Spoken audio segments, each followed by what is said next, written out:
বিসমিল্লাহির রহমানির রহিম। আসসালামু আলাইকুম। প্রিয় দর্শক, কেমন আছেন? মহান আল্লাহর অসীম রহমতে আশা করি সকলে ভালো আছেন। আজকের ভিডিওতে আমরা শিয়া ও সুন্নি, ইসলামের বড় একটি আলাদা গোষ্ঠী যা একই ধর্মের হয়ে একজন আরেকজনের সাথে লড়াই করে। এর সবচেয়ে বড় উদাহরণ সৌদি আরব ও Iran. If they get one, we have to get it back. While Iran's Ayatollah Khomeini has issued a warning to Saudi Arabia, both Tehran and Riyadh are formidable rivals. They have fought both wars. এই দুই দেশ মুসলিম হওয়ার সত্ত্বেও একজন আরেকজনের দুশমন। কিরকম মুসলিম সুন্নি ও শিয়া হয়েছে জানার জন্য আজ থেকে 1400 বছর আগে যেতে হবে। নবী করিম সাল্লাল্লাহু আলাইহি ওয়াসাল্লামের মৃত্যুর 3 মাস আগে মহান আল্লাহ শেষ হজ করার হুকুম দেন। মহান আল্লাহর আদেশ পালন করার জন্য মক্কার দিকে রওনা হন। নবী করিম সাল্লাল্লাহু আলাইহি সাল্লাম হজ পালন করেন। তারপর তিনি রওনা দেন আবার বাড়ির উদ্দেশ্যে। কিছু দূর গিয়ে সে দাঁড়ায়। যে জায়গায় সে দাঁড়ায় সেই জায়গার নাম কাদিরে কুম, একটা এমন জায়গা যেখানে আরেক অন্য রাস্তা আছে, যেখান থেকে যে সাহাবিগণ রয়েছে তার কাছে সেই অন্য রাস্তা দিয়ে যেন সাহাবিগণ যেতে পারে সেই রাস্তা।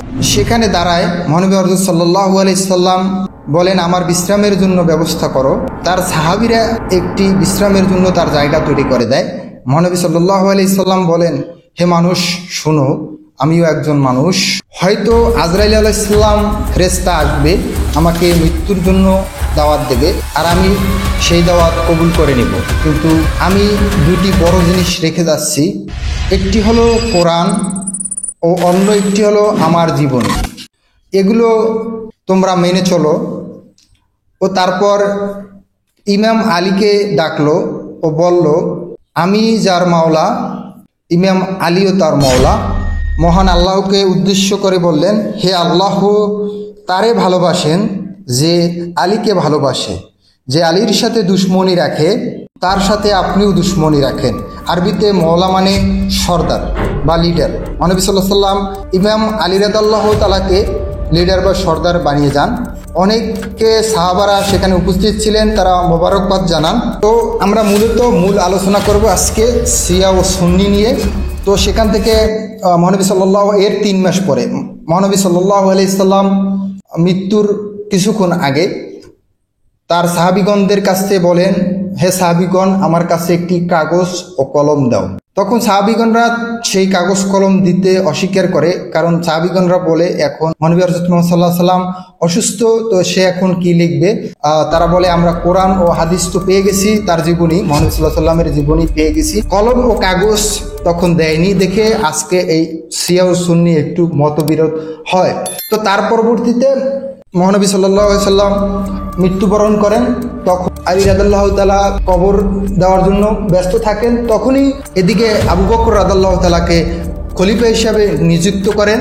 তো আলী রাদিয়াল্লাহু তাআলা কবর খনন শেষে এসে দেখে যে এদিকে আবু বকর রাদিয়াল্লাহু তাআলাকে খলিফা হিসেবে নিযুক্ত করেন। সাহাবিগণরা তখন আলী রাদিয়াল্লাহু তাআলাকে বলেন, আপনি যদি বলেন তাহলে আমরা আপনার জন্য বিরোধ করব, আপনাকে খলিফা হিসেবে নিযুক্ত করে গিয়েছেন মহানবী সাল্লাল্লাহু আলাইহি ওয়াসাল্লাম। তো আলী রাদিয়াল্লাহু তাআলা বলেন, না, আমি মানুষ যে আমার আত্মীয় স্বজন বা তারা যে সিদ্ধান্ত নিয়েছেন বা আপনারা যে সিদ্ধান্ত নিয়েছেন সেই সিদ্ধান্ততেই আমরা দুজনে মিলেই দেশ চালাবো। তখন থেকেই আবু বকর রাদিয়াল্লাহু তাআলা ও আলী রাদিয়াল্লাহু তাআলা দুজনে মিলে দেশ পরিচালনা করেন। সবসময় আবু বকর রাদিয়াল্লাহু তাআলা আলী রাদিয়াল্লাহু তাআলাকে জিজ্ঞেস করেই দেশ পরিচালনা করতেন। তো প্রিয় দর্শক, এই ছিল আজকের ভিডিও। পরবর্তী ভিডিও পেতে আমাদের চ্যানেলটি সাবস্ক্রাইব করে রাখবেন, একটা লাইক করে আমাদের উৎসাহিত করবেন, কমেন্ট বক্সে জানাবেন ভিডিওটি কেমন লাগলো। সবাই ভালো থাকবেন, সুস্থ থাকবেন। আল্লাহ হাফেজ।